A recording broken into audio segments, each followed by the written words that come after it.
కేరళలోని శ్రీ అనంత పద్మనాభ స్వామి ఆలయం గురించి తెలియనివారు దేశంలో ఎవరూ ఉండరు. ఈ ఆలయానికి అనేక ప్రత్యేకతలు ఉన్నాయి. అలాగే అనేక రహస్యాలకు నిలయం ఈ ఆలయం. ప్రపంచంలోని అత్యంత సంపన్న వైష్ణవ ఆలయాలలో దీనిది మొదటి స్థానం. తిరుమల క్షేత్రం కూడా దీని తరువాతే. శ్రీ మహావిష్ణువు విగ్రహంతో 18వ శతాబ్దంలో నిర్మించిన ఈ ఆలయం భారత్లోని 108 విష్ణు ఆలయాల్లో ఒకటి. కేరళ రాజధాని తిరువనంతపురానికి ఆ పేరు అనంత పద్మనాభస్వామి పేరు మీదే వచ్చింది. ఆలయ గర్భగుడిలో అనంత పద్మనాభుడు అనంతశయన భంగిమలో దర్శనమిస్తాడు. స్వామివారిని దర్శించుకోవాలంటే 3 ద్వారాల గుండా దర్శించాలి. మొదటి ద్వారం గుండా చూస్తే తలభాగం, మధ్య ద్వారం గుండా చూస్తే బొడ్డు, అందులో తామర పువ్వు, మూడో ద్వారం గుండా చూస్తే పాదాలు కనిపిస్తాయి. ఈ ఆలయంలోని విగ్రహాన్ని కందసరకారతో తయారు చేశారు. అంటే మూలికలు, జిగురు పదార్థాలు, మట్టితో తయారైంది. మొదట ఈ ఆలయాన్ని చెక్కతో నిర్మించారు. తరువాత గ్రానైట్ వినియోగించి నిర్మించారు. ఈ రోజు ఉన్న ఆలయం గ్రానైట్ నిర్మాణంతో ఉన్నదే. ఈ ఆలయంలో 365 స్తంభాలు ఉన్నాయి.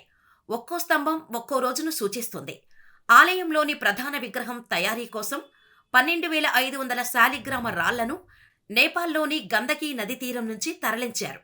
శాలిగ్రాములు చాలా పవిత్రమైన రాళ్ళు. వీటిని భక్తి శ్రద్ధలతో పూజిస్తారు. ఈ రాళ్లను విష్ణువుకు అనుబంధం ఉందని పురాణాలు చెబుతున్నాయి. ఈ ఆలయంలోని విగ్రహం త్రిమూర్తులను సూచిస్తుంది. అంటే బ్రహ్మ, విష్ణువు, శివుడు.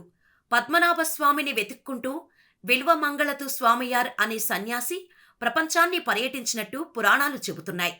ఈ సమయంలోనే విష్ణువు 18 అడుగుల మేర తగ్గి ఆదిశేషుడిపై పడుకున్న భంగిమలో ఉన్నట్టుగా విల్వమంగళతు స్వామియారుకు దర్శనం కలిగింది. ఈ ఆలయం ఎంతో అద్భుతమైనది. ఎందుకంటే ట్రావెన్కోర్ మహారాజు చితిరా తిరునల్ బలరామవర్మ తన మొత్తం రాజ్యాన్ని భగవంతుడికి సమర్పించారు. సంస్థానాల విలీన సమయంలో భారత ప్రభుత్వం ఇక్కడ ఒక మినహాయింపు ఇచ్చింది. ఈ ఆలయం నిర్వహణ బాధ్యతను ట్రావెన్కోర్ అప్పటి మహారాజుకు ఇవ్వటానికి అనుమతించింది. ఈ మధ్య ఈ దేవాలయంలో కొన్ని గదులను తెరిచారు. దీనితో నేలమాళిగులలో అపారమైన సంపద బయటపడింది. ఇక్కడ కొన్ని వందల సంవత్సరాలకు ముందు 1860లో మూసిన గదులు 1950లో సీలువేశారు. సుప్రీంకోర్టు ఆదేశాల మేరకు ఇప్పటివరకు 5,000 మాళిగలు మాత్రమే తెరిచారు. దీనిలో అనంతమైన సంపద బయటపడింది. అందులో నెపోలియన్, రోమ్, మధ్య భారత యుగం, బ్రిటిష్ కాలం నాటి బంగారు నాణేలు ఉన్నట్టు గుర్తించారు. ఈ నాణేలు ఉన్న సంచుల బరువు 800 కిలోల వరకు ఉన్నట్టు తెలుస్తోంది. అంతేకాదు అందులో కొన్ని బంగారంతో చేసిన కుండలు, కుర్చీలను కూడా కనుగొన్నారు. ఇక 4x3 అడుగుల గల విష్ణుమూర్తి విగ్రహం కూడా ఉంది. దీన్ని వజ్రాలు, ఇతర ఖరీదైన మెటల్స్తో తయారు చేశారు. ఈ విగ్రహాన్ని కూర్చోబెట్టేందుకు 28 అడుగుల బంగారు పీఠం ఆ నేలమాళిగలలో దొరికింది. ఇంకా విగ్రహానికి తొడిగేందుకు బంగారంతో అలంకరించిన బట్టలు కూడా లభించాయి. ఇంకా 6వ గది తెరవాల్సి ఉంది. ఇక ఈ ఆలయ కొలనులో శాకాహారం మాత్రమే భుజించే మొసలి ఉండేది. ఆధ్యాత్మిక మొసలిగా పేరు తెచ్చుకున్న ఆ మొసలి పేరు బాబియా. ఆలయానికి ప్రధాన ఆకర్షణగా నిలిచిన 75 ఏళ్ల బాబియా గత ఏడాది కన్నుమూసింది. ఈ ముసలిది పునర్జన్మ అని చాలా నమ్ముతారు. ఒకప్పుడు సరస్సులో పెద్ద ముసలి ఉండేది. బ్రిటిష్ పాలకులు ఆ ముసలిని కాల్చి చంపారు. ఆ తర్వాత అదే సరస్సులో బాబియా కనిపించింది. అయితే అసలు ఈ ముసలి ఎలా వచ్చిందనేది కూడా ఎవ్వరికీ తెలీదు. పైగా దానికి బాబియా అనే పేరు ఎవరు పెట్టారో కూడా తెలీదు.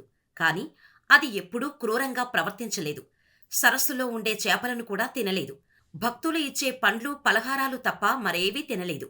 అందుకే గుడికి వచ్చిన భక్తులు ఈ ముసలిని చూసేందుకు ఆసక్తి చూపేవారు. ఈ ముసలి గతేడాది అక్టోబర్ 9, 2022న మరణించింది.